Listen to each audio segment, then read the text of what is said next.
Bueno, buenas tardes colegas que siguen la clase a través de YouTube. Buenas tardes de nuevo colegas que nos acompañan acá. Bueno, me acompañan porque no vengo con nadie, ¿no? A esta clase presencial de metafísica. Seguimos con nuestro curso sobre modernidad y cómo la metafísica dio forma al mundo moderno que habitamos, ¿no? Hemos dedicado las primeras sesiones a el concepto mismo de modernidad, ¿no? A partir de la caracterización de Echeverría y Horkheimer.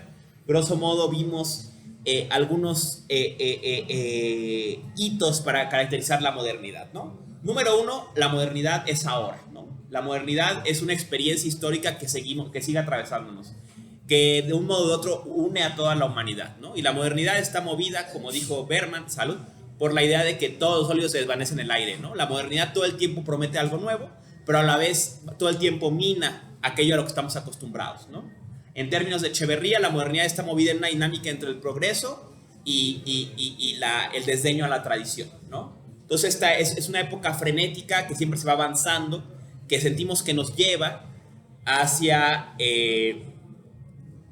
algo nuevo, ¿no? Y está movida por una fe en una relación que existe entre progreso técnico, tiempo y felicidad, ¿no? Que a más tiempo, o sea, la idea del progreso, a más tiempo, mayor avance de la técnica en el dominio de la naturaleza, y a mayor dominio de la naturaleza, más felicidad, ¿no? Y en el fondo lo que subyace a esta idea es un mundo que ha desdibujado el horizonte, que ha matado a Dios, ¿no? Un mundo en que los dioses han huido en términos nietzscheanos, en términos de Hölderlin, y en que el ser humano se autoentrona como el centro, ¿no? Pero es un centro paradójico, ¿no? Porque el ser humano se posiciona desde la modernidad como sujeto, como aquel que se presenta al mundo y que va a medir todas las distancias del mundo a partir de ¿para qué me sirve?, ¿no? ¿Qué es esto? La pregunta ¿qué es? Se convierte en ¿para qué sirve?, ¿no? Y va a echar así una relación con todo lo ente en virtud de su utilidad, ¿no? Pero esa utilidad... hablemos ahora de algunos de los lados oscuros de la modernidad. Primero el obvio, que es la pérdida de lo tradicional, la pérdida de un fundamento, ¿no? La pérdida de los valores, la desvalorización de los valores supremos, como decía Nietzsche, ¿no? La pérdida del horizonte, el desdibujamiento del horizonte, ¿no? Vamos a ver también otra consecuencia es la paradoja del dominio de la naturaleza, ¿no? Cuando el ser humano se plantea como centro y plantea todo lo otro, todo lo ente, como objeto para un sujeto, como objeto disponible para ser usado por un sujeto, pone en el mismo nivel al objeto que no es él mismo o ella misma y al objeto que es ella misma, a lo objetual que tenemos, o en términos de Echeverría, ¿no? Cuando queremos dominar la naturaleza, también dominamos la naturaleza que somos, ¿no? O sometemos también la naturaleza que somos, ¿no? Y veíamos eso básicamente en dos facetas, ¿no? Está por un lado el caso del dominio sobre el propio cuerpo, ¿no? El ejercicio que se hace sobre el propio cuerpo de dominio, cómo el propio cuerpo es subsumido a un útil que también tiene que dar resultados, ¿no? Hablamos de toda la cultura moderna del fitness y de las imágenes corporales que nos imponemos y cómo exigimos de nuestros cuerpos, como exigimos de cualquier otro medio natural, ¿no? Así como exigimos que así como moldeamos el arbusto para convertirlo en un topiario y queremos que sea cuadrado exactamente, así como moldeamos el árbol, el arbusto, así como moldeamos la montaña para que tenga los rostros de los presidentes, o así como moldeamos la piedra para que tenga la imagen de un dios, igual en la misma relación ostentamos con la naturaleza que somos, ¿no? Moldeamos nuestros cuerpos, ejercemos, dominamos nuestros cuerpos, ¿no? Y también está la paradoja de que en la medida en que el ser humano pone a su disposición como un útil todo lo que lo rodea, todo lo natural, pues también pone a disposiciones a los animales humanos concretos, ¿no? O sea, los animales humanos concretos devenimos también útiles en favor de la humanidad, ¿no? Devenimos también cosas para qué sirven, ¿no? ¿Para qué sirve Emiliano? Pues Emiliano sirve para dar clases, sirve para cuidar adolescentes, sirve para ir a la guerra, ¿no? Hice mi servicio militar y me inventariaron para ir a la guerra por México, ¿no? Sirve para pagar impuestos, ¿no? O sea, también quedo yo inventariado como otro útil, así como la nación cuenta con litio, así como la nación cuenta con petróleo, cuenta con animales humanos que puede utilizar, ¿no? Que están ahí disponibles, ¿no? Y ese dominio natural, esto también se vuelve dominio de la naturaleza que somos los seres humanos concretos y nuestras corporalidades. Está también la paradoja de la tradición, ¿no? Veíamos tanto en Echeverría y en Horkheimer como a la vez que la modernidad tiene este impulso hacia adelante, este impulso hacia el progreso, este impulso hacia el futuro, nunca logra desembarazarse del pasado, pero siempre viene arrastrando un pasado vacío, un pasado formal que ha perdido todo su contenido, ¿no? Y queda siempre en esta relación paradójica, ¿no? O sea, lo pasado queda contenido, digamos, en lo futuro, nunca termina de ser superado, ¿no? Los viejos valores, las viejas instituciones, y eventualmente también queda pues lo pasado como una cierta promesa de diferencia, ¿no? O sea, por más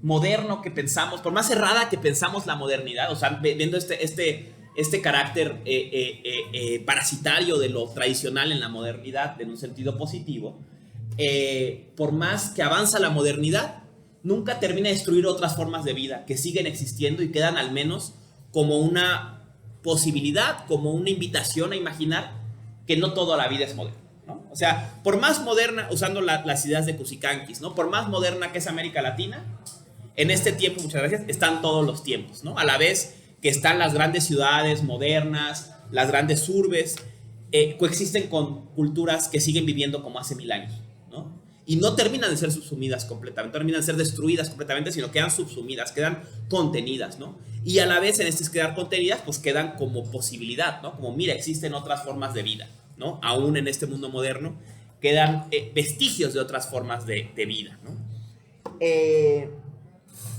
Y ya, ¿no? Ese es un poco el recorrido por la modernidad, ¿no? Y ahora, a partir de este momento, ¿no? Siendo también un curso de metafísica, pues justo la intención es que ahora hacer un recorrido por cómo la forma en que la tradición occidental respondió a la pregunta por lo que es, o sea, la forma en que la metafísica o la forma de la metafísica fue configurando el mundo moderno, ¿no? Y para eso, pues claro, siempre hablo de la paradoja del comienzo, ¿no? De lo complicado que es decir dónde empieza algo, ¿no? Pero, pues, si los comienzos son tan difíciles de definir, como son siendo límites, siendo fronteras, pues cualquier lugar es bueno para empezar, ¿no? Y este curso, pues vamos a empezar con Platón, ¿no? Les decía antes de empezar la grabación, ¿no? Que pues, creo que en la carrera lo que más nos obligan, lo que más leemos siempre es República, ¿no? Siempre es volver a República, República, República. Pero siempre volvemos a ciertos episodios de República, ¿no? Siempre se vuelve a República 7, siempre se vuelve al mito de la línea, siempre se vuelve al episodio de los poetas, ¿no? Como estos momentos selectos de República, ¿no? Pero pocas veces nos damos el chance de decir, a ver, pero ¿de qué es República? ¿De qué se trata esta compilación de diálogos, ¿no? O sea, ¿qué era? Porque aparte es una compilación de diálogos, porque al menos de 2 a 10, según los filólogos, son parte de una obra coherente. O sea, y continúan a texto corrido prácticamente de 2 a 10, ¿no? O sea, el mismo formato y así acaba 5 y 6 empieza inmediatamente con el tema de 5. O sea, es una continuación, es una obra, digamos, medianamente coherente. A diferencia de Metafísica, en República es una obra medianamente coherente, ¿no? Estructurada, y en la que podemos ver el primer intento de Platón de plantear su propio pensamiento, ¿no? La teoría de Platón, el pensamiento de Platón, la respuesta a la pregunta por lo que es de Platón está aquí, ¿no? Es aquí donde Platón va a marcar una distancia con Sócrates en la dimensión ética y va a reconocer la necesidad de hacer toda una operación ontológica, psicológica, epistémica mucho más compleja, ¿no? Y para dar razón de quiénes somos y qué lugar tenemos en el mundo, ¿no? Entonces, esa es la idea de esta clase, ¿no? Como una relectura de República, general a la luz de pues, el tema del curso, que es justo metafísica y política, ontología y política, ¿no? Y si hay un texto de ontología política es este, ¿no? Pensamos, grosso modo, la ontología política como la relación entre la pregunta ¿qué es? Y la pregunta ¿quiénes somos y qué nos corresponde?, ¿no? O sea, cómo nos relacionamos entre nosotras, nosotros, y cómo nos relacionamos con lo otro de nosotras y nosotros, ¿no? Con el resto de lo vivo y del mundo y de lo que es en general, todo lo que decimos que es, ¿no? Esta relación entre ontología y política de la que hemos hablado todo el curso se exacerba en República, ¿no? Normalmente pensamos esta relación solo en una dirección, pero Platón es muy interesante. Él la va a jugar en las dos, ¿no? Y fue una de las como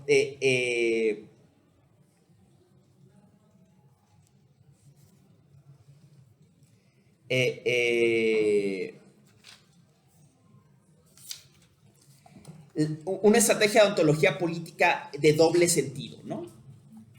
¿Por qué de doble? Porque va a decir, o sea, Platón, República 1, que es un diálogo temprano todavía, porque es un diálogo aporético, es una primera investigación sobre la justicia. ¿Qué es la justicia, no?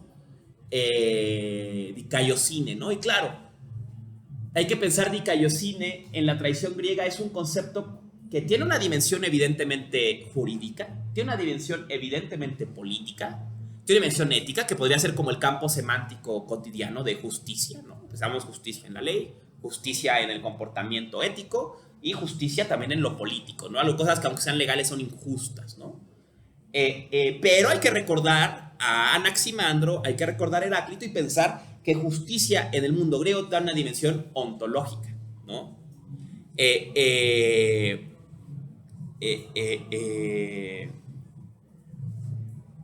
Dice Heráclito, ¿no? Y también dice Anaximandro, ¿no? Como el propio cosmos, los principios o los entes se dan justicia, ¿no? Las cosas no rebasarían sus límites, ¿no? Se mantienen, tienen su justicia, mantenerse dentro de lo que son, ¿no? Y esto es algo complicado, me parece, a la hora de entender República, ¿no? Que la justicia y la virtud, arete, la efectividad, digamos, arete, ¿no? No es solamente ética, sino también las cosas tienen su efectividad, ¿no? Podríamos decir, pirateándonos la frase de Píndaro, ¿no? La justicia es llegar a ser lo que eres, ¿no? Que las cosas se realicen plenamente, ¿no? Que las cosas se mantengan en su lugar, ¿no? Que las cosas no rebasen su límite, ¿no? Diré en términos de Heráclito. Que se den justicia mutuamente de los excesos que cometen, en palabras de Anaximandro, ¿no? Entonces, esta es la justicia de Platón, ¿no? Y lo que él quiere entender es cómo esta noción ontológica salta a la dimensión política y a la dimensión ética, ¿no? En otros términos, ¿cuál es la justicia del alma?, pregunta él, ¿no? O sea, ¿qué es el lugar del alma? ¿Qué está preguntando Platón? ¿Cuál es el lugar de los seres humanos? ¿Qué debemos hacer? ¿Qué nos toca? ¿Cuál es nuestro lugar en el mundo? ¿Cuál es nuestra justicia? ¿No? Es clara, ¿no?, la justicia de las estaciones, ¿no? Es clara la justicia de los árboles, la justicia de las montañas. ¿Y cuál es la justicia de las personas? ¿Cuál es su lugar? ¿No? Y veremos en el fondo aquí en un tono en que se nota, ¿no?, cómo Aristóteles va a llevar la marca de su maestro, ¿no? Cómo al final la justicia tiene muchas caras, ¿no? Pero al final todas las justicias tienen a lo mismo, y vamos a ver a qué es, ¿no? Que es el juego ontológico en última instancia que va a lanzar Platón, ¿no? Hacia dónde tienden todas las justicias, ¿no? Entonces decíamos, ¿no?, República 1 empieza con esta disertación sobre la justicia y va a ser una operación de ontología política a la inversa, Platón, una especie de operación de analogía, una analogía que luego va a ser muy, muy platónica y luego va a estar muy presente en el Renacimiento, ¿no? Va a decir, entonces Platón lo que quiere entender es cuál es el lugar de los seres humanos, quién es el ser humano y cuál es su justicia, qué le corresponde, cuál es su virtud, qué es lo que debe hacer, para qué somos, ¿no? Usando las palabras de Nishitani, Platón se la pregunta, bueno, ya sé para qué sirven los demás y para qué servimos nosotras y nosotros. y hace la excelencia de todas las demás cosas, y la excelencia mía, ¿y yo qué soy? O sea, ¿para qué somos? ¿Cuál es nuestro lugar en este mundo, no? Entonces dice Platón, la pregunta ¿para qué somos? Es la pregunta ¿qué somos? Y tal vez la mejor forma de responder esta pregunta es hacer una analogía del individuo con la colectividad. Entonces Platón va a meter el tema de la polis, el tema de la ciudad, el tema de lo colectivo, como una estrategia para explicar al individuo. Y esto es curioso porque, por ejemplo, si ustedes se remontan al Leviatán, ¿no? El Leviatán empieza hablando sobre el problema de lo político, ¿no? ¿Qué sentido tiene la política después de la muerte, después de que se cierra la idea de que la monarquía la pone Dios, ¿no? O sea, ¿qué función tiene el gobierno? Se pregunta Hobbes, ¿no? Y en Hobbes dice, pero para entender el gobierno, para entender lo político, antes hay que entender a los individuos, antes hay que entender al hombre, ¿no? Y por eso la primera parte de Leviatán se llama sobre el alma, creo, o sobre el hombre, no me acuerdo. Pero bueno, el punto es ese, ¿no? Entonces él va a decir, para entender lo colectivo, primero hay que entender al individuo. Para hacer una política, primero hay que hacer una especie de psicología, ¿no? Va a ser Hobbes, ¿no? ¿Y cuál es lo que Hobbes va a descubrir? Pues que un móvil importante en los seres humanos es el interés individual, ¿no? Y entonces tiene que construirse una política desde el interés individual, ¿no? O sea, tú no vas a ceder por el otro. Entonces tienen de alguna forma convencerte que a ti te conviene ceder por tu bien, ¿no? Y por eso va a llegar a la idea del miedo y demás, ¿no? Platón va a hacer lo contrario. En República, Platón dice, bueno, yo lo que quiero entender es quién es el hombre, quién es el ser humano, ¿no? ¿Quiénes somos? Pero para responder esa pregunta, como es tan compleja entender al ser humano, pensémoslo en una dimensión macro, pensémoslo en términos de la polis, ¿no? Entonces esta es la primera operación que quiero que noten, ¿no? Cómo Platón hace una ontología política a la inversa, ¿no? No va de la ontología a la política, sino de la política a la ontología, o de la política, digamos, a la antropología, ¿no? La pregunta ¿quién soy? ¿Quién es el ser humano? Como individuo, Platón va a decir, para responderla, vamos a intentar pensar primero qué es el ser humano en colectivo, o sea, qué es la polis y cómo funciona la polis. Y va a inferir y esa es una inferencia mágica, literalmente una inferencia que luego va a ser pues tan apelada en el Renacimiento, que es esta analogía entre el macrocosmos y el microcosmos. La idea que la estructura de la polis de alguna forma va a emular la estructura del alma individual. Entonces por eso Platón empieza a preocuparse por la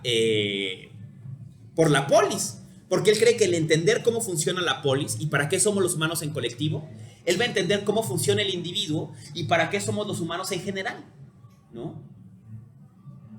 Es como querer explicar al caballo en términos de la horda, ¿no?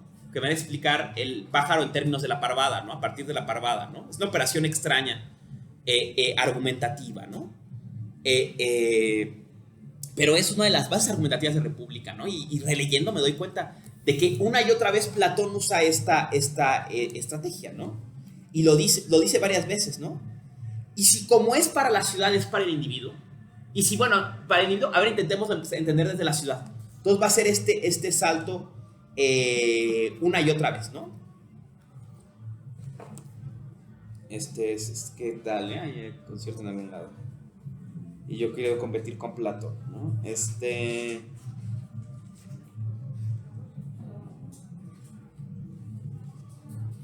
Bueno, en fin, esa es la cuestión, ¿no? Y una y otra vez vuelve sobre este salto, ¿no? De lo colectivo a lo individual, ¿no? Y claro, esto no quiere decir que la preocupación política de Platón sea secundaria. Y esto va al truco del que les hablaba al principio. Lo que pasa es que al final Platón va a darse cuenta que la justicia del individuo y la justicia del colectivo son la misma. Y más aún, que todas las justicias tienden a lo mismo. Y este podría ser el subtexto ontológico fundamental. O sea, la cuestión que Platón quiere motivar es un movimiento de lo polar, de lo múltiple, a lo único, a lo uno. Él va a plantear, la justicia tiende siempre a la unidad y la injusticia tiende a la dispersión. Esto es muy claro, dice él, en la dimensión de lo político, ¿no? Cuando hay justicia en la polis, la gente se ayuda. Y la injusticia lleva a que se peleen. Da un ejemplo genial, ¿no? Dice, habrá quien me diga, hasta los injustos tienden a la unidad, porque aunque sean injustos, a veces se ayudan. Y eso prueba es que no son totalmente injustos, porque la justicia es una fuerza que tiende a la unidad. Y la injusticia, una fuerza que tiende a la disolución. Aquí inmediatamente encontramos Empédocles, ¿no? Las dos fuerzas del cosmos, ¿no? La concordia y la discordia, ¿no? La justicia sería una fuerza que en lo político, de entrada, obviamente, tiende a la unidad, y la injusticia a la desunión. Pero va a decir Platón, lo mismo pasa en nosotras y en nosotros, ¿no? O sea, la justicia es cuando toda nuestra alma actúa en unísono. Porque otro de los grandes componentes de República, vamos a ver, es justo que Platón va a cometer el primer parricidio, o sea, la primera ruptura con el maestro, en este caso no con Parménides, sino con Sócrates, cuando reconozca que el alma no es unitaria, sino que el alma tiene partes, ¿no? Y entonces que los seres humanos no estamos, que la razón no controla completamente nuestras acciones. Una cosa que Sócrates no podía aceptar, ¿no? Y vamos a comparar aquí a Sócrates, al Sócrates de Protágoras con el Sócrates de República, en que se contradice, ¿no? Sobre esa cuestión. Pero bueno, guárdenlo ahorita esto en su cabeza, ¿no? Entonces, igual que la justicia en la polis tiende a la unidad y la injusticia tiende a la dispersión, ¿no? La justicia en los seres humanos es esa tendencia a la unidad, ¿no? Es la tendencia, primero, a reunir todas nuestras facultades, nuestras tres dimensiones del alma, la dimensión del deseo, la dimensión del apetito y la dimensión de la razón, ¿no? Agruparlas, que caminen juntas, ¿no? Pero también está en última instancia en la tendencia de la propia alma hacia la unidad, ¿no? Y lo mismo va a pensar con lo conjunto de lo ente. Lo más valioso, lo que más es, para Platón, es lo que tiene más unidad. Y lo que menos es lo que tiene menos unidad. Por eso las ideas son más que los individuos, y por eso el toagatón, el uno bien, es más que las ideas. Porque hay en Platón esta idea de que la justicia es esta tendencia hacia la unidad y la injusticia la tendencia a la desunión. Insisto una vez más, aquí se ven claramente las ideas de Empédocles, ¿no? La idea de Empédocles, de este movimiento cósmico de la concordia a la discordia, ¿no? No se preocupen, no sé como muy en lo general como los temas de República, ¿no? Y finalmente, ¿no? Entonces, ¿no? Dice Platón, también la parte más divina del alma es la que tenderá a la unidad. Y la parte más divina del alma, pues obviamente es la razón. Y la razón tiende a la unidad, ¿cómo? Tendiendo hacia las ideas, ¿no? Y aquí encontramos el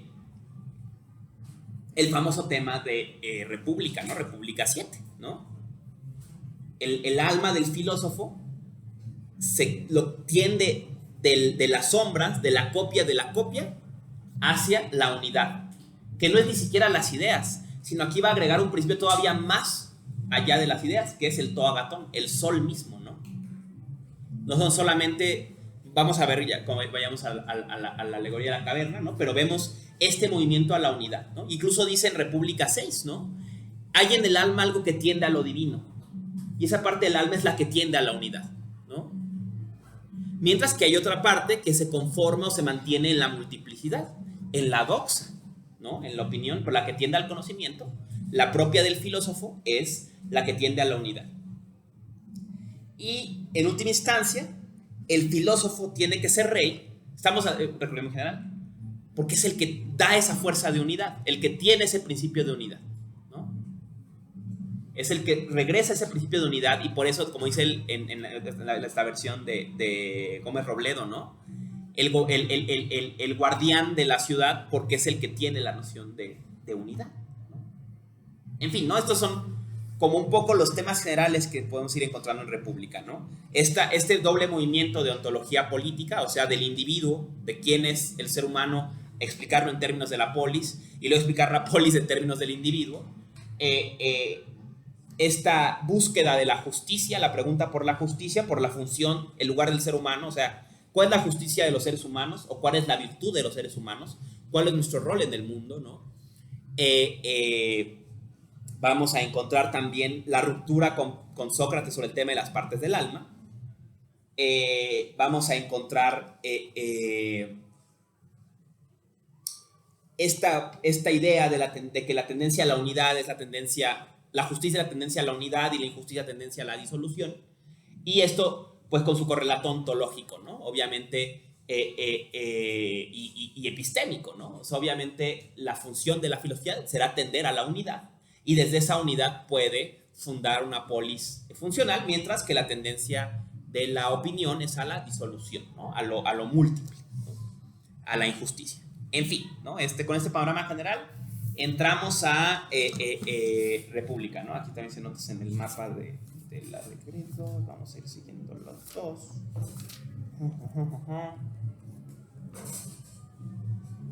Bueno, República 1, ¿no? Empezamos con República 1. República 1, les decía, es un diálogo temprano, es una cosa, bueno, ya sabida, ¿no? Un diálogo aporético, pero que ya motiva el tema, ¿no? Y la pregunta de República 1 es ¿qué es la justicia? ¿No?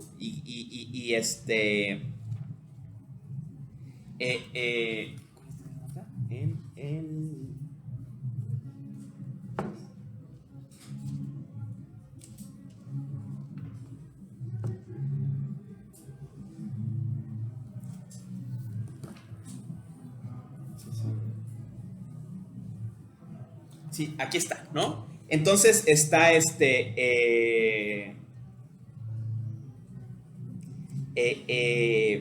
es justicia y qué es injusticia? Empieza a definir, ¿no? Dice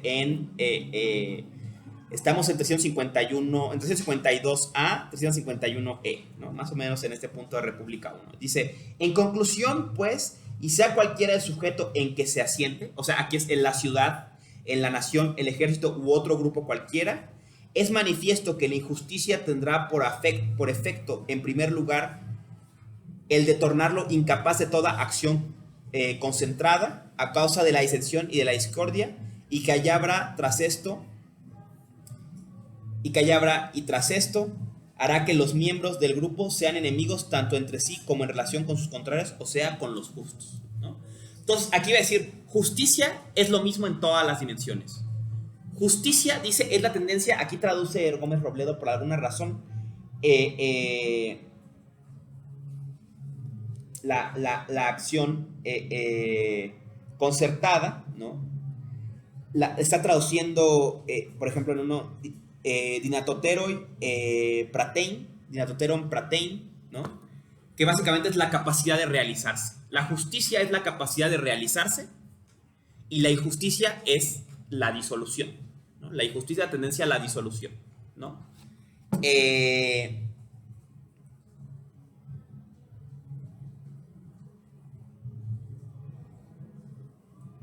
Y dice, y si no se encontrara sino en un solo individuo, produciría, a lo que yo entiendo, todos estos efectos. O sea, lo mismo pasa si hablamos de la injusticia y la injusticia en un individuo o en un colectivo de cualquier tipo, ¿no? La injusticia es la tendencia a la disolución y la justicia es la tendencia a la realización en este momento, ¿no? Dice, ¿no? El ejemplo que decía, y si a esto se objeta que estos mismos hombres, a despecho de injusticia, han llevado a cabo vigorosamente en tal o cual ocasión alguna empresa en común, diremos con toda decisión que no es esta la verdad, porque si hubieran sido completamente injustos, se habrían destrozado entre sí. Entonces, aquí pone el ejemplo colectivo, ¿no? O sea, la justicia es lo que reúne, ¿no? Diríamos, en términos políticos, la justicia es lo político por excelencia, ¿no? Es la justicia lo que reúne a las personas, ¿no? Y donde entra la injusticia, entra esta fuerza disolutoria, ¿no? Y aquí este ejemplo es genial, ¿no? Dice, y hasta los injustos, si los injustos se ponen de acuerdo, eso es prueba de que hay en ellos algo de justicia, ¿no? Porque hay una tendencia a la unidad, ¿no? Decían este famoso dicho, ¿no? De no hay honor entre los ladrones, pues es justo esta es la idea, ¿no? La idea de que cuando ya se impone la injusticia, esta fuerza disolutoria, pues incluso entre los colectivos de injustos, siempre está la amenaza de que uno es injusto con otros, porque ya está este principio disolutorio introducido ahí, ¿no? Claro, desde la lectura platónica, ¿no? Luego viene en República 1 un tema interesante, que es el tema de la arete, de la virtud, ¿no? Traducimos, no entendemos virtud en sentido ético, pero ya saben ustedes que arete tiene que entenderse en sentido de excelencia, ¿no? Y el ejemplo de República 1 es sobremanera claro sobre esto, ¿no? Habla sobre las aretes de las cosas, ¿no? Las aretes de los dice, todo tiene su función en la naturaleza, tiene su virtud, ¿no? Y también lo dice, usa el ejemplo de los instrumentos, ¿no? Luego usa el ejemplo de los sentidos, ¿no? La virtud del ojo, la excelencia del ojo es ver, ¿no? La excelencia del oído es oír. Y entonces va a decir Platón, ¿cuál es la virtud del alma, ¿no? El alma también tiene una virtud propia, ¿no? ¿Cuál es la virtud del alma? ¿Cuál es la excelencia del alma? Y les insisto, la pregunta, ¿cuál es la excelencia del alma? Es, ¿para qué somos los humanos? ¿No? El ojo es para ver y su excelencia es ver, ¿no? El machete dice es para cortar la vid, ¿no? Para cortar la uva, o sea, el otro ejemplo, ¿no? Y su excelencia es cortar bien. Y el son y el ser vivo, concretamente el ser humano, ¿para qué es? ¿Cuál es la virtud del alma? ¿Cuál es la virtud de los humanos? ¿Cuál es la virtud del... Pareciera que extenderse incluso al viviente en general. ¿Dónde está su virtud? ¿Para qué somos nosotros? Y él dice, pero no habíamos convenido en que la justicia es la virtud del alma y su vicio la injusticia. Aquí dice, ukun arete ge sinejoresamen psiges einai dikayosinen kakian de adikian. O sea, ¿qué no es la justicia? La función del alma, o sea, la unidad, esta tendencia a la unidad, y su mal, aquí vicio, traducen vicio, aquí la traducción es su mal, cacón, ¿no? Y su mal, aunque vicio es buena traducción también porque muestra el antónimo, ¿no? Y su mal es la injusticia, o sea, la tendencia a la disolución, ¿no? Y aquí pensemos en algo, por ejemplo, si nos remontamos a presocráticos como Diógenes de Apolonia, ¿no? En sus tratados de medicina decía, es que el alma griega, pues es un principio de vida, ¿no? El alma, eso ya lo saben ustedes, es la diferencia entre un cadáver y un cuerpo, ¿no? Eso diferente, lo que sea que es, eso se llama alma, ¿no? Y entonces decía él, y eso es frecuente en los presocráticos, ¿no? Dicen, ¿qué es la muerte? Es la disolución del alma, ¿no? Y dan un ejemplo genial, ¿no? Dicen, por eso cuando te cortas un brazo, tú sigues vivo y el brazo no. Porque tú tienes más alma que el brazo y entonces el brazo, esa vida se disuelve. Y claro, pensando en la famosa, en esta idea de Zoé como la vida no solamente individual, ¿no? Cuando tú te mueres, tu alma se disuelve, ¿no? Se desintegra, ¿no? Y entonces se distribuye y se integra a los demás seres vivos, ¿no? Por ejemplo, en la tierra, bueno, a las plantas, ¿no? Al suelo, a los animales, ¿no? Entonces, el vicio, el mal del alma es la desintegración y su bien es la unidad, ¿no? Esto es crucial en tenerlo presente, ¿no?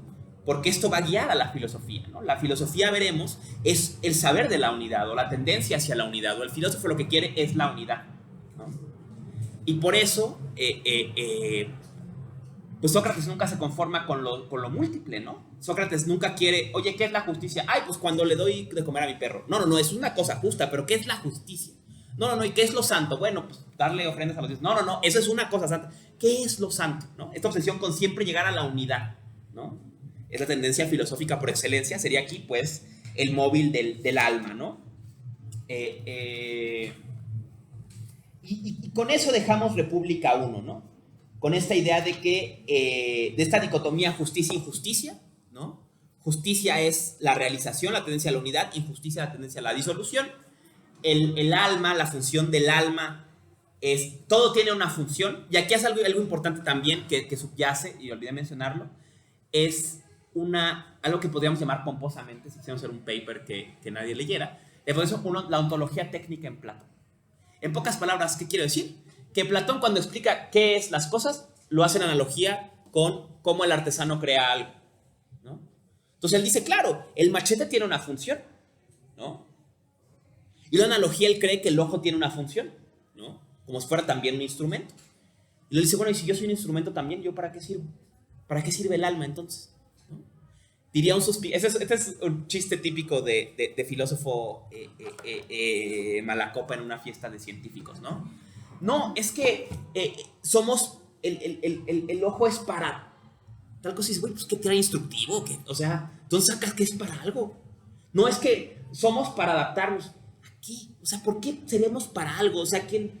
¿Supones que alguien nos creó con un fin? Pues a mí no me ha llegado el instructivo. O sea, hasta donde yo sé, nada más estamos aquí, ¿no? O sea, no somos para nada, ¿no? La pregunta ética, y aquí adelantándonos a Sartre, es que somos el ser con existencia antes de su esencia, ¿no? El ser que dice, a ver, ¿y yo para qué soy? ¿No? Que se plantea esa pregunta así y que ya está arrojado al mundo antes de hacerse esta pregunta, ¿no? Pero siempre hacemos eso, ¿no? Es que el sistema nervioso es para adaptarse. Pues, ¿qué trae instructivo? ¿De dónde sabes que es para algo? No, pues nada más está ahí, ¿no? Yo sí puedo decir, yo sé para qué es la botella, porque yo la creé con esa idea en mente. Pero pues hasta donde yo sé, yo no sé qué tenía en mente. Si alguien me creó, no sé qué tenía en mente. Entonces, pues yo no sé para qué cree que soy, ¿no? Entonces, es la pregunta, en esta analogía, esta analogía técnica empieza, la podemos ver en Platón, ¿no? Platón dice, bueno, claro, las cosas que hacemos los humanos son para algo. Y puedo inferir que también otras cosas naturales como, no sé, los cuernos, las garras son para algo, ¿no? Como si tuvieran un fin igual que los objetos técnicos. ¿Y el alma? ¿Cuál es su virtud? ¿Cuál es su arete? ¿Cuál es su excelencia? ¿Cuál es su justicia? Va a decir Platón, reunir, ¿no? Tender hacia la unidad, ¿no? Y es interesante esta analogía platónica, ¿no? Este juego también de siempre apelar a la técnica como el caso paradigmático de ser, ¿no? Y vamos a ver esto reaparecer pues es la base de la teoría de las ideas, ¿no? Luego usa el ejemplo de los modelos, ¿no? No recuerdo la palabra, pues ahorita la vamos a ver porque estuve también haciendo notas del griego, ¿no? Y la palabra que se usa, por ejemplo, para modelos o moldes. Por ejemplo, como cuando, no sé si alguna vez han intentado coser algo, ¿no? No, perdón, bordar algo, ¿no? ¿Se acuerdan, no? Cuando bordas te dan un modelo, cuando haces ¿no? Te dan el modelo de cómo tiene que quedar, ¿no? Y de ese modelo tú puedes hacer muchos, ¿no? O por ejemplo, si haces ropa, ¿no? Tienes un modelo de pantalón y de ese modelo haces muchos, ¿no? Esa es la palabra que usa Platón, ¿no? Para referirse a veces a estas eidos. Son como los modelos, ¿no? Que usas, ¿no? Para hacer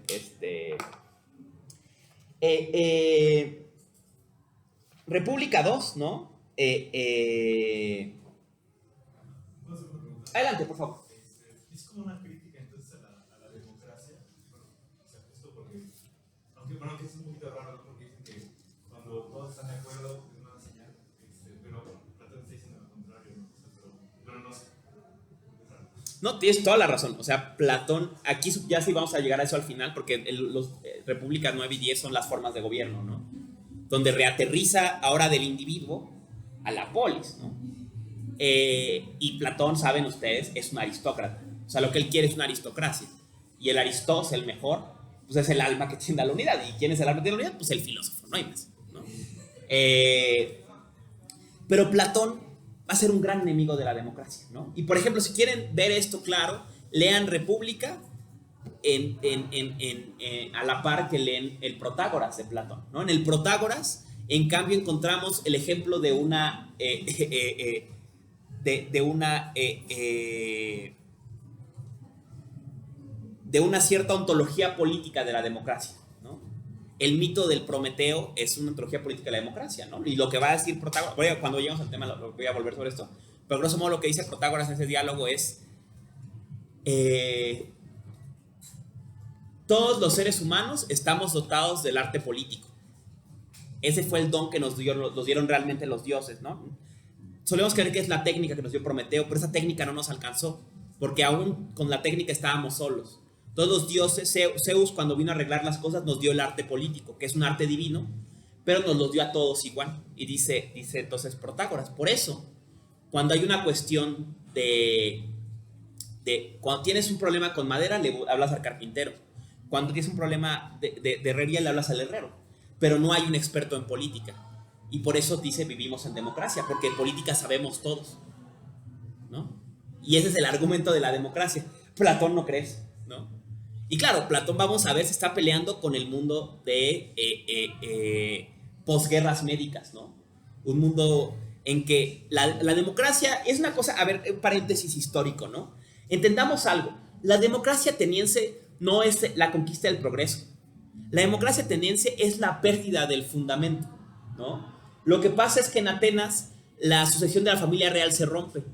Y en un momento no es que la gente decidiera llegar a la democracia, sino es que no había quien tomara decisiones. Y entonces montan una asamblea en que todas las tribus se ponen de acuerdo. Entonces la democracia ateniense, a despecho del relato occidental, nace como un trauma. Nace como pues es que ya nadie nos dice qué hacer. Bueno, ¿tú qué crees? No, pues yo digo que tal cosa. Y sobre todo después de las guerras médicas, en este periodo entre las guerras médicas y las guerras del Peloponeso, en el ascenso de Atenas, Atenas va a estar atravesada por el temor a la democracia, ¿no? Si tú haces lo justo, pues siempre lo haces bien, ¿no? Pero si haces lo que te late, hay un famoso ejemplo de la isla de Mitilene, ¿no? Durante el periodo de Guerra Fría entre Atenas y Esparta, después de las guerras médicas, una pequeña isla que estaba bajo el control imperial fáctico de Atenas, la isla de Mitilene, se rebeló. Pero esta rebelión, aseguraban los atenienses, exponía a que volvieran los persas, ¿no? Y entonces eso generó mucha rabia en la asamblea y algunos políticos agitaron esa rabia y ese día en la asamblea se acordó eliminar la isla. O sea, ir a matar a toda la gente que vivía en la isla, ¿no? Y al día siguiente se convocó a otra asamblea extraordinaria y en la asamblea extraordinaria la gente se le pasó el coraje y dijo, no, espérate, pues que ni es tan grave. O sea, no es eso lo que hay que hacer. Y este hecho queda como un trauma en la cultura ateniense porque dicen en la madre, entonces lo justo cambia de un día a otro. Si hoy estoy de malas, lo justo es matarlos a todos y si mañana ya me tranquilicé, pues ya no. Entonces, o sea, piensen en este mood y entienden mucho a Sócrates y a Platón, ¿no? O sea, por eso quieren encontrar la justicia, porque viven en un mundo en que no hay justicia. Literalmente viven en el mundo en que se han desdibujado los valores supremos, ¿no? En que ya esos valores aristocráticos de la Grecia arcaica ya no existen. Y ya están los atenienses a su suerte, ¿no? Pensemos, ¿no? En la dicotomía de los dos grandes héroes de las guerras médicas, ¿no? Está en Esparta Leónidas, ¿no? Que es el paradigma de la realización de los valores griegos antiguos, ¿no? Y en Atenas está, ¿cómo se llama? ¿Alguien se acuerda cómo se llama? El famoso general que en la película de 300 sale, es el de los barrios. Él funda el puerto del Pireo, pero es muy famoso porque pues él no era ni fuerte ni ético, y al revés, su triunfo fue que engañó a todos. O sea, él sabía que volvían los persas, y como sabía que venía la invasión de los persas, intentó convencerlos en la asamblea, nadie le hizo caso, y entonces fue a la asamblea y los convenció de que la isla de Samos era una amenaza militar, y que había construido un puerto militar para protegerlos. Esto era mentira, y él lo sabía. Entonces él le mintió a la gente, y él se volvió un héroe por engañar a las personas, y que todos los convenció de construir el puerto del Pireo. Y entonces cuando llegaron los persas, había un puerto militar defendiendo Atenas, ¿no? Pero entonces, ¿no? O sea, está el héroe trágico que sacrifica por los valores supremos, y está el rufián que te engaña en la asamblea, ¿no? Son los dos héroes de esta dicotomía de las guerras médicas, ¿no? Se llama Temístocles, estaba pensando en Telémaco, por Telémaco cuando habíamos hablado, Temístocles, el gran general Temístocles, ¿no? Justamente fue famoso por eso, ¿no? Por este engaño en la asamblea, ¿no? Y ese es el mundo que les toca vivir que le toca a Platón, y el mundo del que quiere distanciarse. Por eso la guerra con los sofistas, ¿no? Y es un poco a lo que vamos al final de esta clase, ¿no? La búsqueda de la justicia, la búsqueda del toagatón, no es nada más porque la filosofía sea muy bonita, esa es el fundación de una nueva polis. Lo quiere Platón, lo dice en libros, lo vamos a ver desde el libro 2, quiere nuevos mitos, quiere una refundación del mundo en que está, que ya perdió todos sus valores, ¿no?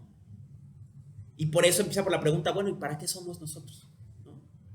¿Para qué? ¿Cuál es la virtud del alma? ¿Cuál es la excelencia del alma? ¿Para qué servimos? ¿Para qué estamos en este mundo, no? En fin, muy pertinente el tema de la democracia, mantengámoslo presente hacia el final, ¿no? Entonces, entramos a República 2, ¿no?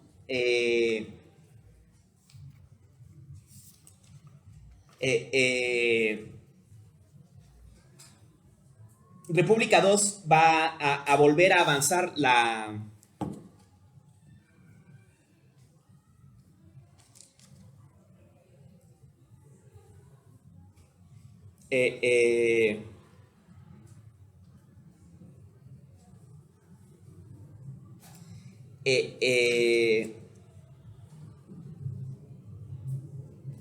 dice, ¿no? Estamos en República en 368 ¿no?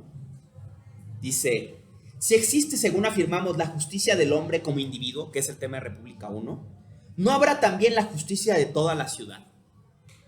De toda la polis, ¿no? Dice, bien podría haber, por consiguiente, una justicia más grande, en un espacio más grande, y que sería por ello más fácil de percibir. Aquí está la operación microcosmos, macrocosmos. Entonces lo que quiere Platón es la justicia del individuo. Y luego dice, bueno, pero es que eso es muy complicado. Entonces, y si la vemos en analogía con el macrocosmos, y nos preguntamos ahora más bien cuál es la justicia entre los muchos humanos, o sea, en la polis, ¿no? Y aquí dice, porque sería más fácil de percibir. Literalmente es una operación de microscopio, ¿no? De ver lo pequeño, de hacer grande lo pequeño, ¿no?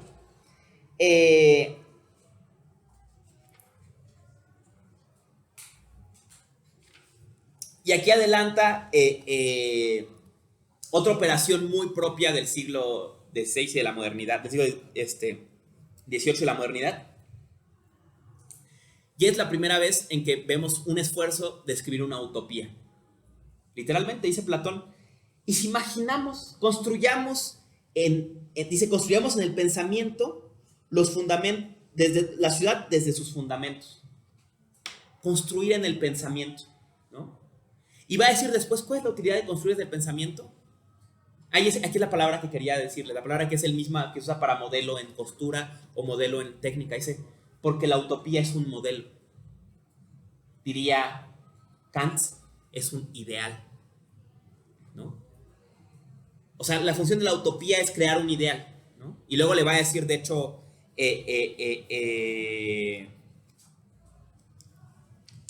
¿quién es el interlocutor? Es Glaucón, ¿no? Glaucón dice, bueno, sí, muy bonito, pero ¿y esta ciudad qué? O sea, ¿qué sirve imaginarla? Dice, porque imaginar una ciudad ideal es imaginar un modelo y es la base para ir avanzando hacia construirla, ¿no?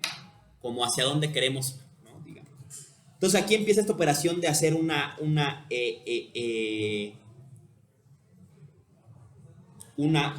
utopía, ¿no? De imaginar cómo debería funcionar una ciudad ideal, y detrás de esta operación no solamente está la función política, sino una función también ontológica. O sea, la pregunta a partir de analizar qué es la ciudad y cómo funciona la ciudad ideal, voy a intentar explicar cómo es el individuo y cómo debería funcionar el individuo ideal, ¿no? El ser humano ideal o el alma ideal, ¿no?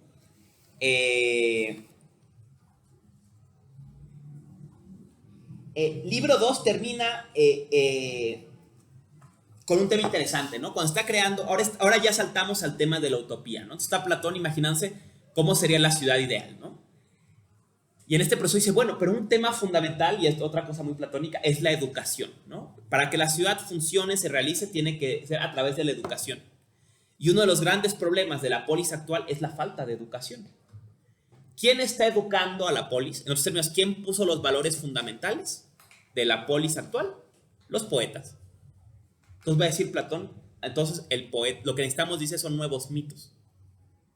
Y aquí va Platón, este pasaje, sobre todo el libro 3, es famosísimo, porque es la guerra contra los poetas. Dice, el problema es que al poeta le interesa la belleza y el poeta intenta copiar o imitar el mundo exterior. Y por eso los poetas van a escribir como si los dioses también fueran como humanos y fueran infieles y se fueran a la guerra y se robaran y se todo. Dice, porque Homero y Hesíodo estaban copiando el comportamiento humano. Dice, pero esto lo que hizo fue absolutizar ese comportamiento humano cuestionable, ¿no? Bueno, si los dioses son así, pues también los humanos somos así, ¿no? Dice, entonces lo que hay que hacer es crear nuevos mitos. Dice, y esos mitos van a ser aburridos, porque no va a tener toda esa emoción de las intrigas de los mitos antiguos, pero van a ser mitos que van a orientar a las personas a la justicia, o sea, a la unidad, ¿no? Está haciendo, básicamente lo que quiere Platón es reescribir los libros de texto, ¿no? Es el truco. Y entonces dice Platón una parte muy bella, dice, ¿y qué hacer con el poeta? Dice, al poeta hay que llenarlo de flores e inmediatamente expulsarlo de la ciudad, ¿no? Cuando llegue el poeta, decirle, vete, no nos vengas a corromper con tu arte, digamos, ¿no? Porque dice, podríamos decir aquí, mientras que el poeta, en la famosa frase es boba, ¿no? Mientras que el arte de Homero y Hesíodo es el arte emulando la vida, lo que quiere Platón es una vida que emule el arte, una vida que emule los mitos nuevos, ¿no? Y aquí vemos una operación nietzscheana, ¿no? En el sentido en que lo que quiere Platón es crear nuevos valores, ¿no? Ahora sí que Nietzsche parte de la muerte de Dios y de ahí cree en la posibilidad de crear nuevos valores. Platón va un paso más allá. Platón dice, bueno, y lo que no se ha muerto Dios, hay que acabarlo de matar, ¿no? Y lo que quede de los viejos dioses, hay que eliminarlo, ¿no? Decía Bakunin en los fragmentos de Dios y el Estado, ¿no? Y si existiera Dios, habría que matarlo. Dios no existe, pero si existiera, habría que matarlo, porque es el principal riesgo de la libertad humana, ¿no? Algo así dice Platón, ¿no? Dice, no voy a partir de que ya no hay valores, sino hay que empezar por eliminar los valores que hay, ¿no? Digamos, literalmente, República 3 es un capítulo iconoclasta. Es un capítulo en que Platón quiere hacer borrón y cuenta nueva de toda la cultura griega, ¿no? Y aquí recordamos también nacimiento de la tragedia de Nietzsche, ¿no? Uno de los descubrimientos o planteamientos filológicos innovadores de Nietzsche es, entre Homero y Platón tuvo que haber un cambio. No es la misma cultura griega, es otra Grecia. Y Platón lo sabe, y Nietzsche también lo sabía. Platón es claro, dice, esto que estamos haciendo aquí son nuevos mitos, es una nueva Grecia, ¿no? Y a la basura la Ilíada, a la basura la Odisea, ¿no? ¿A qué le suena esto? A moderno, ¿no? Lo primero que hay que hacer es hacernos de la tradición, diría Hume, ¿no? Mucho tiempo después. Y si estos libros no tienen ecuaciones, al fuego, ¿no? Lo mismo va a decir, esto es perfectamente normal en la facultad. Y si esos mitos incitan, y aparte el libro 3 es genial, parece discusión de los medios actuales, ¿no? Porque está lleno de citas fuera de contexto de pasajes de Homero y Hesíodo, ¿no? Ay, es que Homero decía que los dioses eran... Ay, es que Hesíodo decía que no, y es un fragmento de un párrafo. ¿En qué contexto lo dice? No importa, pero eso está mal y por eso hay que tirarlo a la basura, ¿no? Entonces, eso es libro 3, ¿no? Final del libro 2 hacia el libro 3, ¿no? Este movimiento iconoclasta, ¿no? De eliminar los viejos mitos, ¿no? Luego, hacia el final del libro 3, no, perdón, estamos en libro 4. En libro 4 vamos a encontrar hacia dónde va la analogía de la polis y el alma, ¿no?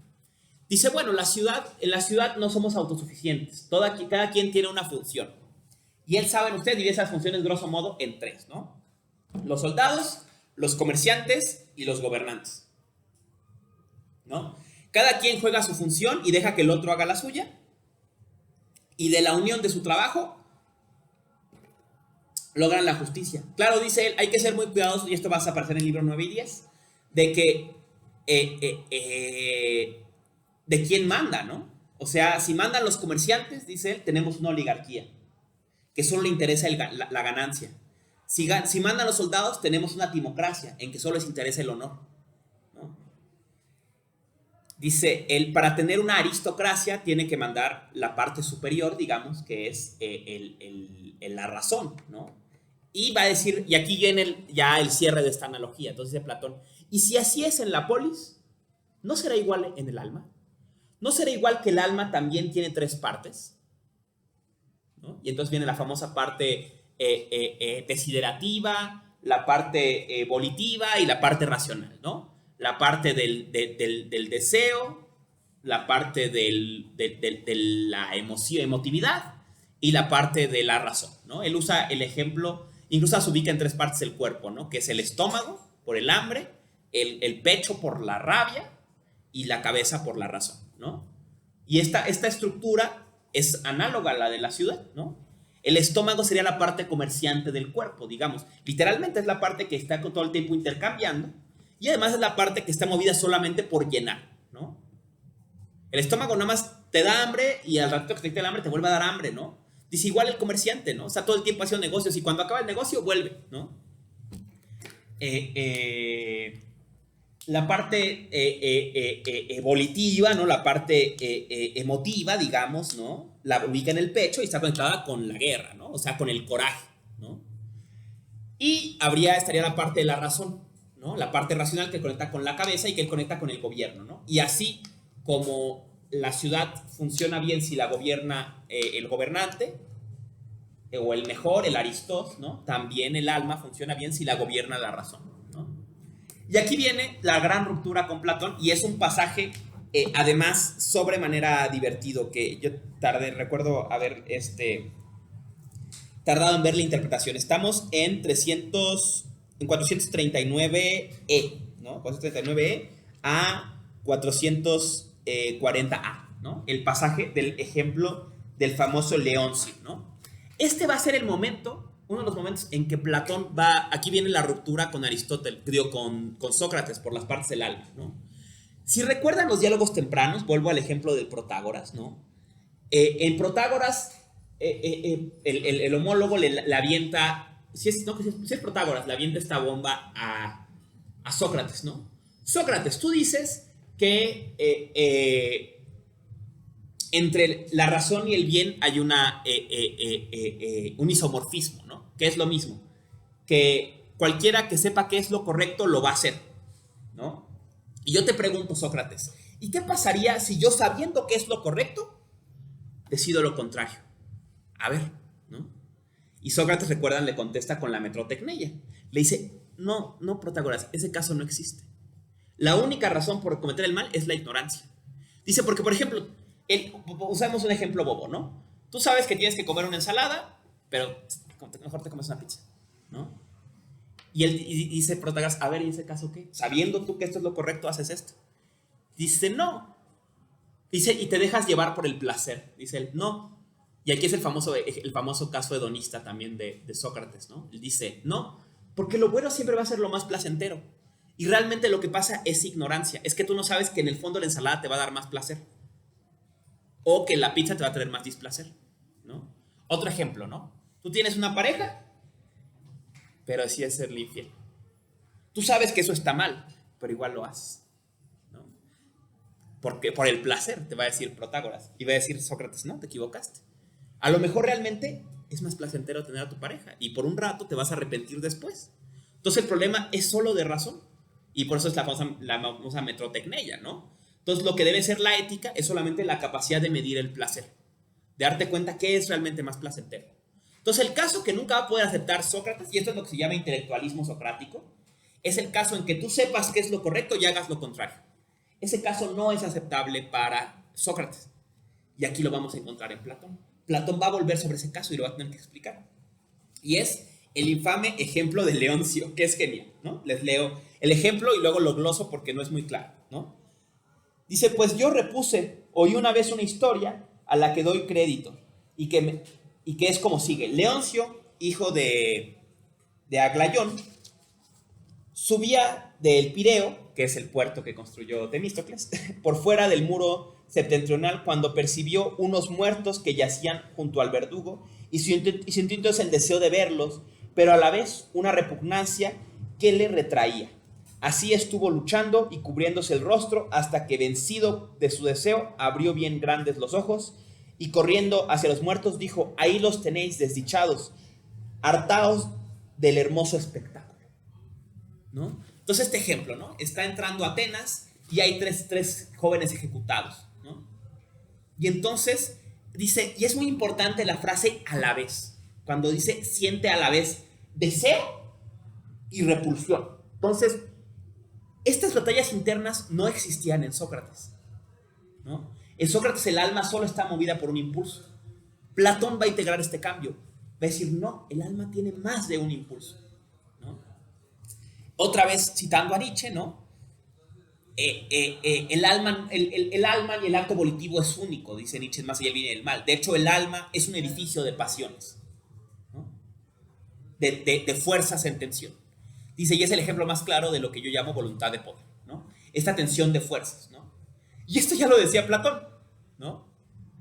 Dice, sí, ¿no? Es que en el alma no hay nada más una fuerza, hay varias. Y Leoncio es un ejemplo, ¿no? Leoncio tiene un deseo y a la vez siente repulsión, ¿no? Está en esta tensión, ¿no? Y el ejemplo de Leoncio es poco claro. Una vez oí a una filóloga glosarlo y me pareció muy divertida la explicación. Parece que lo que pasa es que, según cuenta el mito, Leoncio se sentía muy atraído por los jóvenes de piel clara.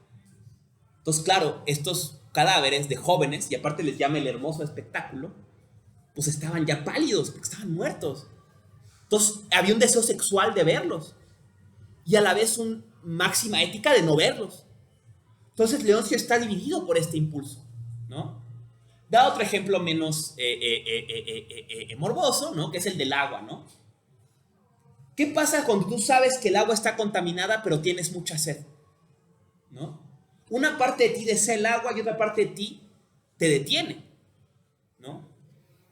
Y aquí vemos esta idea, esta innovación platónica, ¿no? Del alma como un edificio de tensiones, ¿no? Una idea que nunca Sócrates podría haber podido admitir, ¿no? No somos solo racionales, somos también volitivos, ¿no? Y por ejemplo, les voy a dar un ejemplo bobo de esto, ¿no? Yo a lo largo de mi vida me he dado cuenta de muchas cosas. Una de las cosas que me he dado cuenta es que, y esto lo decía otro profesor, Sergio, una vez lo platicábamos, dice, siempre pensamos la política desde la razón, ¿no? Pero es que esto no conviene, esto no es racional, esto... Y no pensamos a veces que dentro de la política median muchas veces las pasiones, ¿no? O sea, piensa, ahora que venimos en tiempos de elecciones, ¿no? O sea, ser candidato pues, no te conviene, o sea, te arriesgas tu vida, todo el mundo te odia, en 3 años te quedas sin trabajo, y siempre te dirán, no, pero es que les conviene porque van a robar mucho dinero o lo que sea. Y no te das cuenta que tal vez no están pensando en lo que les conviene, ¿no? Citando a un personaje funado, creo que ya hablé, ¿no? En la serie House of Cards, en la 3ª temporada, sin spoilers grandes, hay un momento en que 2 personajes hablan, ¿no? Que tienen una relación muy cercana. Y siempre habían cooperado en la política, y en un momento uno quiere independizarse y el otro, en vez de ayudarlo, lo traiciona, ¿no? Y entonces le dice, con mucha sorpresa el personaje, le dice, toda la vida yo pensé que todo lo que había hecho para llegar al puesto muy importante que tengo, que no decir cuál para no spoiler quiénes son, lo había hecho por nosotros, lo había hecho por este núcleo al que pertenecemos. Dice, y hoy que te traiciono, me doy cuenta que no, que siempre lo hice por vos. Que no era porque yo quisiera que estuviéramos bien, que no era porque quisiera que tuviéramos una vida estable, lo hice por mí. Porque el día en que tu bienestar me dio mi éxito, te traicioné. Y es un momento muy, muy fuerte, y más con el gran actor, que con lo cuestionable que es como persona, es un gran actor, lo manifiesta, ¿no? Al final me di cuenta que no lo hice por nuestra familia, que siempre lo hice por mí, ¿no? Entonces ahí está este móvil irracional, ¿no?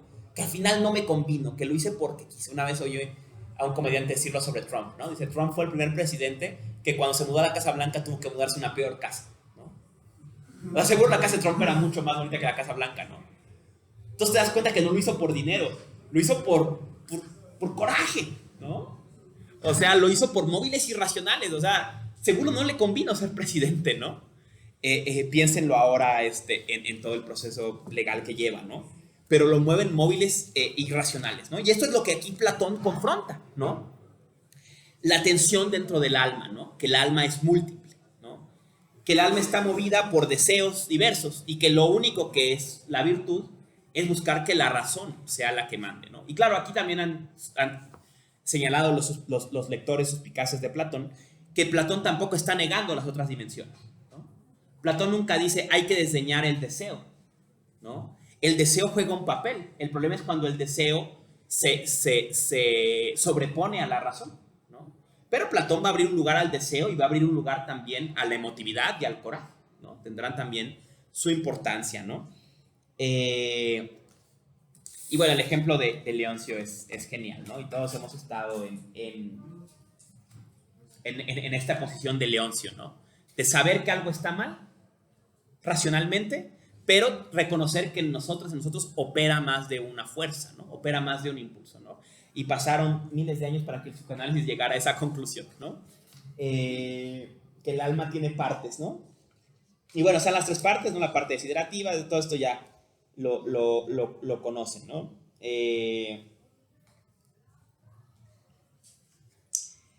Está, bueno, vuelves en República 5 sobre el tema, ¿no? Dice el mal del Estado es lo que lo divide y su bien es lo que lo reúne, ¿no? Esta dinámica entre la justicia es la tendencia a la unidad, la injusticia tendencia a la dispersión, ¿no? 471C en República 5 es... aquí está. Mis notas, 471C. Es interesante, ¿no? Porque empieza a preguntar, a ver, es cuando Glaucón le pregunta, a ver, ¿y esto qué? O sea, ¿qué chiste tiene estas labores de imaginarnos cómo sería la mejor ciudad, ¿no? Y es aquí, hacia 472D, cuando dice,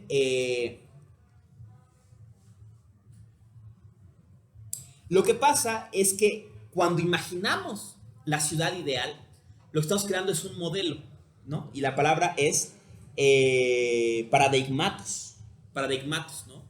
Un arquetipo, una idea, ¿no? Un eidos, ¿no? Hacia el cual debemos tender, ¿no?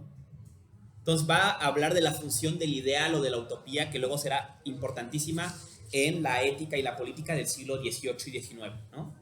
O sea, ¿qué función tenían las obras pensando de los grandes utopistas, ¿no? De Fourier y demás, ¿no? Imaginar otra forma de vivir.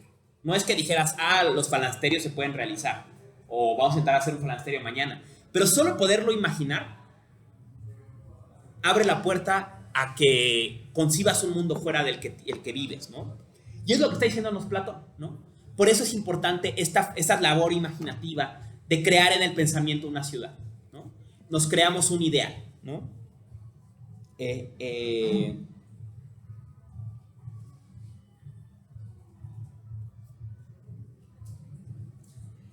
Luego viene el tema de la unidad, ¿no?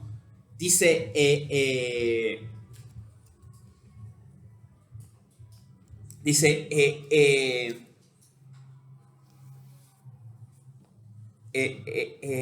el conocimiento, entre más avanza, más tiende a la unidad.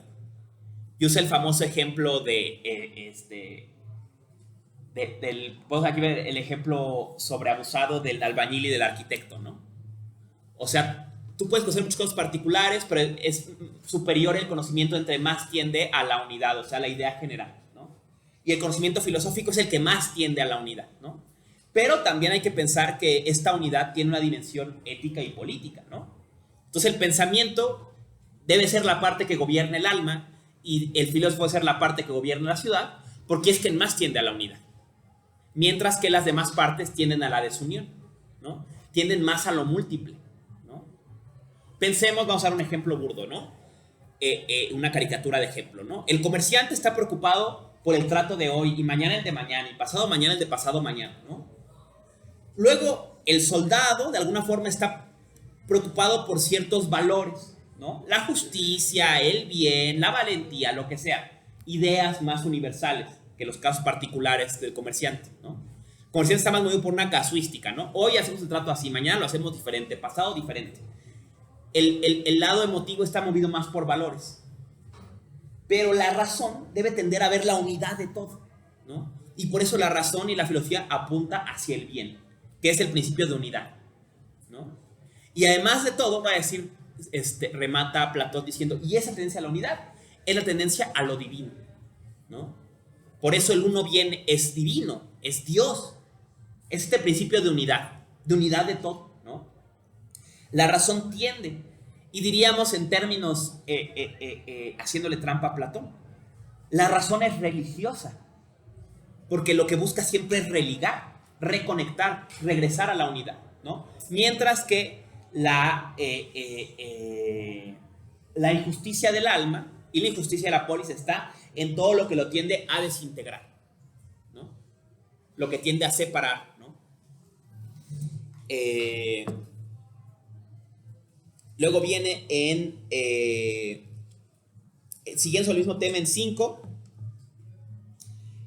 un pasaje interesante que es un tema que luego reaparece en el sofista de Platón, que es el tema del sofista de Platón, el diálogo tardío, ¿no? Entonces es interesante cómo este diálogo rompe con lo antiguo y va a sentar las bases de los diálogos posteriores en que va a revisitar estos problemas Platón, ¿no? Entonces Platón quiere entender entonces, y es una pregunta que siempre lo atormentó, ¿no? Dice, bueno, ya entiendo qué es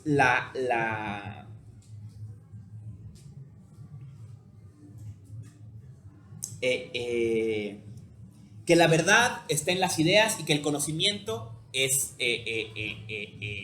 sobre lo verdadero, sobre las ideas, sobre lo que tiende a la unidad, lo que es eterno, lo que no cambia. Va a decir, puedo decir que la ignorancia plena es la ausencia de conocimiento. Y luego va a decir, ¿y qué es la doxa? ¿Y qué es la opinión? ¿Qué sabe el que opina? El que sabe, el que tiene sofía, conoce la unidad. El que no sabe nada, dice, no conoce, no tiene el no ser, no sabe nada, ¿no? Literalmente, meden, ¿no? Nada, dice en griego. ¿Y qué sabe el que tiene la doxa? Y este problema, si han leído el sofista, reaparece en el sofista, tal cual dice, bueno, es que el filósofo enseña la verdad. ¿Y el sofista qué enseña? Y dice, enseña la ilusión, la apariencia de verdad. Pero ¿qué es la apariencia de verdad? ¿Qué es la apariencia? Dice, yo sé qué es la verdad y sé qué es la ausencia de verdad. ¿Y esto intermedio qué es? ¿No? Y se enseña lo que no es la verdad. ¿Pero qué es eso? ¿Cómo vas a enseñar algo que no es? ¿No? Y ese es un problema que atormenta, insisto, a Platón y lo va a llevar incluso a tirar toda la teoría de las ideas en Sofista, ¿no? Y Sofista es donde Platón abandona la teoría de las ideas explícitamente, pero aquí le va a dar una primera solución, ¿no? Dice, ¿qué sabe? ¿Qué sabe el que opina? ¿No? ¿Cuál es el saber de la doxa? ¿No? Y esto nos va a llevar hacia el final de 6 a el mito de la línea, ¿no? Sin entrar en detalles porque es un mito también que se da siempre en textos y en Historia 1, ¿no? Va a usar una estrategia nietzscheana, otra vez, ¿no? Es decir, lo que pasa, en la primera solución que da Platón, lo que pasa es que entre verdad y ignorancia no es blanco y negro, es una escala, ¿no? Y esa es la línea, justo el conocimiento es una línea partida en dos partes y a su vez estas partes partidas en dos. El nivel más bajo es la completa oscuridad, dice él, usa la analogía visual también. Dice, la doxa es la sombra, ¿no? Lo que no se termina de ver claramente. Dice, la episteme podríamos verla en las ideas y la sofía plena es la luz misma, el sol, ¿no? Y vemos, si saben, también ustedes conocen su República, que acabando este mito de la línea, se brinca a la alegoría de la caverna. O el símil de la línea se brinca a la alegoría de la caverna, ¿no?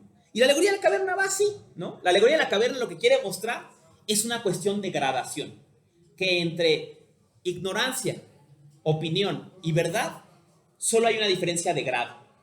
Y es curioso porque es una idea que no pensaríamos atribuirle a Platón. Es una idea típica de Nietzsche, ¿no? Nietzsche dice tal cual va a ser el bien y mal. Y si entre verdad y mentira no hay una diferencia sustancial, sino solo una diferencia de grado.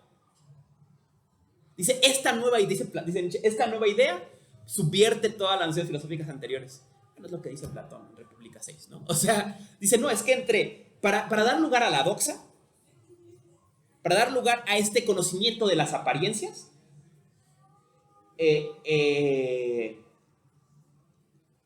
hay que abrir esta gradación. Les voy a dar un ejemplo contemporáneo. Hace unos años vino un filósofo analítico, hace varios años ya, Peter Klein. Vino Klein y nos dio un seminario y él tenía un chiste, ¿no? Decía, es que siempre pensamos la diferencia entre ser y apariencia, ¿no? Y sí, ¿qué pasa con las cosas que son apariencias? ¿Qué es un espejismo? Ese era su chiste, ¿no? Pues es solo su apariencia, ¿no? O sea, justo el chiste de un espejismo es que no es más que su apariencia. Entonces, ¿qué pasa con las cosas que solo son su apariencia? Y ese es el problema tal cual que aborda, claro, Klein tal vez no lo tenía claro, que aborda que es el problema del sofista, ¿no? ¿Qué es una apariencia? ¿No? Porque dice en el diálogo, es que los sofistas enseñan cosas que parecen la verdad. Entonces dice Platón, espérate, ¿pero qué es algo que parece la verdad? No, dice, ¿ese es el del extranjero? Es uno, creo que ese es el que ya no es Sócrates el personaje principal, o es Timeo, no me acuerdo. Pero bueno, dice, ¿no? Hay cosas que como que parece la verdad, ¿no? ¿Qué es lo que es esto de parecer, no? Y esa primera respuesta que da Platón en República es porque entre verdad e ignorancia la diferencia es solo de grado, ¿no? Y va a usar la analogía de la luz, ¿no? La ignorancia es la oscuridad plena, la completa indistinción, puedo decir también la completa desintegración, ¿no? Y esto, imagínense esto ahorita pensaba, ¿no? Un ejemplo, esto lo ven cuando quieren dibujar, ¿no? El paso de la sombra a la luz en una caricatura, lo dibujan desdibujando la silueta de la imagen, ¿no? Entonces, conforme va volviendo la luz, se va haciendo claro la diferencia, ¿no? O como dice la famosa, ¿no? La noche en la que todos los gatos son pardos, ¿no? Que se pierde toda distinción, ¿no? En la oscuridad, en la disolución completa, ¿no? Y luego abre un movimiento, una analogía luminosa hacia la unidad, ¿no? Hacia de lo múltiple hacia lo uno, ¿no? Pero es muy importante tener presente que es una cuestión de grado, ¿no? Esto lo decía en 1929-30, da Heidegger un curso sobre la caverna de Platón, o una conferencia, no creo que es, pero es una especie de epílogo a De la esencia de la verdad, la doctrina platónica de la verdad, ¿no? Y relee la alegoría de la caverna, ¿no? Y dice, bueno, lo primero que no pensamos en Platón es que la no verdad y la verdad están conectadas. O sea, no es que de un lado esté la caverna y luego salgas y algo totalmente diferente. La caverna es una copia de lo de afuera, pero están conectados. Él dice, hay una misma carretera que va desde hasta abajo hasta arriba, ¿no? Pero es hay una misma conexión, ¿no? Entonces dice, y por más que el movimiento filosófico, el movimiento hacia la verdad, y aquí es un juego heideggeriano, es un movimiento de aletheia, de desocultamiento, de salir a la luz, dice, siempre viene de la oscuridad. O sea, nunca rompe con su oscuridad, ¿no? Nunca rompe con la no verdad, ¿no? Y esto es lo que, y es cierto, Platón lo dice tal cual, ¿no? O sea, hay doxa porque entre verdad y no verdad hay algo en medio, ¿no? Porque hay una diferencia de gradación, ¿no? Y bueno, ¿no? Y por ejemplo, Heidegger decía, ¿no? Dice, bueno, lo que hay afuera en la caverna están las personas viendo marionetas reflejadas con una luz tenue de las cosas reales, y cuando un prisionero, que es el filósofo, escapa, sale de la caverna y entonces empieza a encontrarlas, dice, tiene un dolor, dice Heidegger, es el proceso de revelación, de ir a la verdad, es un proceso doloroso, duele ver la verdad, ¿no?